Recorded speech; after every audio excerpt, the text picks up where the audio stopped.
दर्शकबिन नमस्कार, म केबी गाउँले। अहिले म भारतको ऐतिहासिक क्षेत्र हरियाणाको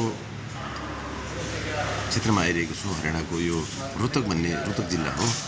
यहाँ महत्त्वपूर्ण मन्दिरहरू, सांस्कृतिक धरोहरको क्षेत्र पनि छ। विभिन्न भक्तहरू यहाँ सोमनाथ मन्दिरमा आइरहेका छन्। तपाईँलाई हामी देखिरहेको छौँ। यो सोमनाथ मन्दिरको के छ त आखिर विशेषता, यसको बारेमा हामी तपाईँलाई जानकारी दिँदैछौँ। यहाँको पण्डित को हुनुहुन्छ, यसको बारे वास्तविक कुरा के हो, यहाँको सोमनाथको हिन्दूहरूको अवस्था के छ भारतमा, यसै सन्दर्भमा हामी यहाँ स्वामी बिरजानन्दजी महाराजसँग हामी कुरा गर्दैछौँ। उहाँ हाम्रो सामनेमा हुनुहुन्छ। वहाँ से बात करेंगे हम। जी नमस्कार। स्वामी जी, यो आपसे अभी मंदिर है सोमनाथ, इस मंदिर की विशेषता और यहाँ की स्थापना के बारे में बताइए। देखिए सोहम जी, ये इस मंदिर की स्थापना प्रातस्मरणीय पूज्यपाद यतीन्द्रनाथ भक्तवत्सल भगवान श्री गुरुदेव भगवान की कृपा अनुकंपा से प्रातस्मरणीय पूज्यपाद अनंत श्री समकृत पूज्यपाद ब्रह्मलीन 1008 स्वामी अमृतानंद जी महाराज, स्वामी अमरानंद जी महाराज जी की त्याग साधना व उनके उपदेश के साथ में भक्तों ने यहाँ स्वामी जी की सानिध्य में इस आश्रम का निर्माण कराया। अच्छा। स्वामी अमरानंद जी महाराज जी हाँ। स्वामी अमरानंद जी महाराज महान त्यागी, महान अवधूत और माना जाए कि धर्म की मूर्ति थे, जिनके उपदेश से देश के कोने कोने में लोगों ने लाभ प्राप्त किया। उनकी योग साधना के द्वारा, उनके वैराग्य और वेदांतमयी प्रवचनों के माध्यम से यहाँ हजारों की संख्या में लोग सुबह शाम श्रवण करने आते हैं। एवं भारत के प्रधानमंत्री स्वर्गीय श्री राजीव गांधी जी भी और बड़े बड़े इस देश भारत के राजनेता स्वामी जी के चरण शरण में आकर के बैठते थे और उनसे ज्ञान उपदेश का लाभ प्राप्त करते थे। और उसके बाद में जब स्वामी जी ब्रह्मलीन हो गए, समाधि शरीर छोड़ दिया, उसके कई वर्षों तक जो है आश्रम में साधु संत आते रहते हैं, प्रवचन होते रहते हैं। किंतु मुझे ऐसा लगता है कि परम स्वामी जी की प्रेरणा से मैं यहाँ आया और मैं भी सोहम संप्रदाय से हूँ। स्वामी जी हमारे दादा गुरु थे और जब से यहाँ हम आए हैं तब से निरंतर। कितना साल हो गया आप यहाँ पर सेवा करते रहे? मुझे कई वर्ष हो गए हैं और लगभग 1.5 वर्ष से हम निरंतर रेगुलर यहीं रहते हैं। और ये पूजा करने का स्वामी जो है, अब स्वामी अमरानंद जी महाराज आपके निरंतर उसी वजह से आप भी कर रहे हैं? जी बिल्कुल। और ये कितना पुराना मंदिर है, इसमें स्टैब्लिश कब तक ये स्थापना किया है, आपको पता है? ये देश आज़ाद हुआ था सन 1947 में और उसके बाद में स्वामी जी 1950 में यहाँ आ गए थे। स्वामी जी 1950 में यहाँ आ गए थे और स्वामी जी बाल ब्रह्मचारी थे, बचपन से ही योग साधना में निरत रहे और परम पूज्य स्वामी महेशानंद जी महाराज जी के परम शिष्य थे।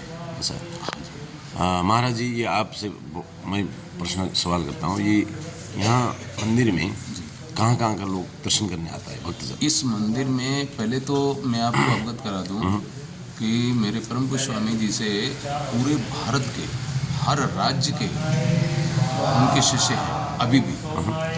कुछ तो शरीर पूरा कर गए लेकिन उनके परिवार यहाँ आते हैं। जैसे राजस्थान हुआ, पंजाब हुआ, आपका बंगलोर हुआ, पश्चिम बंगाल हुआ, उत्तर प्रदेश हुआ, दिल्ली हुआ, है ना, बिहार हुआ, झारखंड हुआ और नेपाल के भी कई भक्त यहाँ आते हैं। अच्छा जी, अभी गवर्नमेंट ने और मोदी सरकार जी ने धार्मिक हिसाब से भारतीय जनता पार्टी के प्रधानमंत्री भी है, वहाँ से चुना गया प्रधानमंत्री नरेंद्र मोदी, वो भी धार्मिक आस्था का आदमी भी है। वो आया कि नहीं आया इसमें? नहीं, यहाँ क्या है कि ये धर्मपीठ है, ये धर्मपीठ है और यहाँ कोई भी आए, यहाँ राजा प्रजा सब समान है। अच्छा, ये गवर्नमेंट से कुछ हेल्प होता है? नहीं, सरकार से कोई मदद नहीं है। इसका समिति है? हाँ, समिति। मंदिर व्यवस्था। हाँ, मंदिर। कौन है अध्यक्ष? क्या नाम? अध्यक्ष तो यहाँ बदलते रहते हैं और समिति कोई अच्छे ढंग से ना काम करके, मेरी आदरणीय जो बहन जी है मीना बहन जी, वही इस आश्रम की मुख्य संचालिका है और संतों की सेवा 24 घंटे। यहाँ की मुख्य आमदनी जो कुछ होता है बेटी वेटी में कितना? नहीं, यहाँ कोई आमदनी नहीं है, ना किसी से कोई शुल्क लिया जाता है। यहाँ केवल भक्त जो है साधु संतों के लिए भोजन बसन की व्यवस्था करते हैं। मंदिर की व्यवस्थापन कैसे करते हो? मंदिर की व्यवस्था भक्तों के द्वारा होती है। यहाँ किसी से ना कुछ मांगा जाता है, ना ही यहाँ कुछ लिया जाता है। अच्छा जी, अंतिम प्रश्न जो आपसे सवाल करता हूँ, ये आम भक्तजनों जो हिंदू धर्म सनातन धर्म से पहले से आजकल आस्था कम हो रहा है या ज़्यादा हो रहा है और आदमी कई धर्मों को भी चेंज करता है, उनको क्या बताते हैं? देखिए, इसका मूलभूत कारण है धर्म का मर्म विधिवत न जानना। धर्म क्या है, इस धर्म की विधिवत जानकारी न होने के कारण लोग दिग्भ्रमित हो जाते हैं। उनको ऐसा लगता है कि दूसरे धर्मों में कोई श्रेष्ठता है, विशेषता है, किंतु जो धर्म है, धर्म तो एक ही है, जानते हो, धर्म एक ही है। तो ये सर्वे समारंभा काम संकल्प वर्जिता ज्ञानाग्नि दग्ध कर्मणं तमोप्रवृत्तं वधा धरती क्षमा दमोस्त्यम शोचमिंद्रिय निग्रह धीर विद्या सत्यम क्रोधा दशकम धर्मम लक्षणम। आपने संस्कृति में बताया, इसको हिंदी में बताइए। अब मैं बता रहा हूँ, इसका अर्थ क्या? धरती क्षमा दमो अस्त्यम शोचमिंद्रिय निग्रह धीर विद्या सत्यम क्रोधा दशकम धर्मम लक्षणम।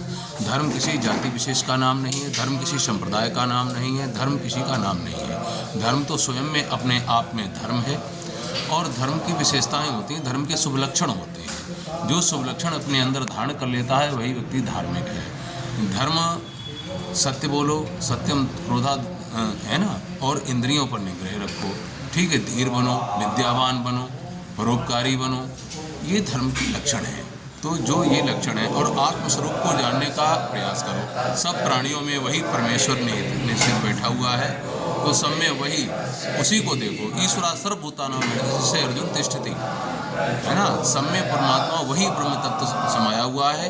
सकल संसार में प्राणी मात्र में वही ब्रह्म स्थापित है। मैं आपको एक और बात बता दूं, मैंने वेद, वेदांत और उपनिषद और पुराण एवं सभी धार्मिक ग्रंथों का मैंने अध्ययन किया, स्वाध्याय किया और देश देशांतर में मैं धर्म का प्रचार कर रहा हूँ। धर्म का वास्तविक मर्म क्या है, तो धर्म का बोध कराने हेतु तो मैं कथावाचक हूँ, भागवत करता हूँ, है ना, भक्तमाल की कथा करता हूँ, राम कथा करता हूँ, वेदों पर प्रवचन देता हूँ, वेदांत पर प्रवचन देता हूँ।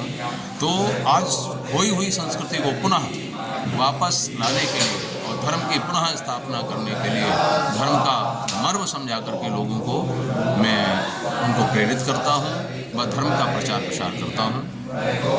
आपको बहुत बहुत धन्यवाद जो सुबह ज्ञान प्रदर्शन के बाद दिया और आम नागरिकों को, आम हिंदू धर्म सनातन धर्म लोगों की कुछ बात किया। देखिए, आपके लिए सुबह धन्यवाद देता हूँ। देखिए, धन्यवाद आप ना दें, धन्यवाद जैसा मेरे अंदर कुछ नहीं है, क्योंकि मैं तो अपने कर्तव्य का निर्वहन करता हूँ। जैसे परमात्मा ने मुझे प्रेरणा दी है, जो कार्य दिया है वो प्रेरित करते हैं और हम वही कार्य करते हैं। सोम मंदिर को महत्त्वपूर्ण योगदान दे योगपीठ महानारायण दिवसको यहाँ ब्यानर लागिरहेको छ। दशमीको उहाँ कथा वक्ता पनि हुनुहुन्छ, निकै ज्ञानी हुनुहुन्छ, महात्मा हुनुहुन्छ। उहाँ चाहिँ तपाईँको स्वामी वीरदासजी, विजयानन्दजी महाराज निकै महत्त्वपूर्ण चाहिँ प्रवचन पनि दिनुहुन्छ। उहाँले चाहिँ धर्म ज्ञानको कुरा सुनाउनु भएको छ। हामी उहाँको सामने आएर हामीले यो इन्टरभ्यू लिएका छौँ, उहाँले त्यो सेयर गरिदिनु होला। हामीले चाहिँ उहाँका ज्ञानको कुराहरू तपाईँ पनि एकचोटि यहाँ पक्कै आएर यहाँ दर्शन गरेर भक्त भएर यहाँ आउन सक्नुहुन्छ भन्ने उहाँले भन्नुभएको छ। समय दिनुभयो।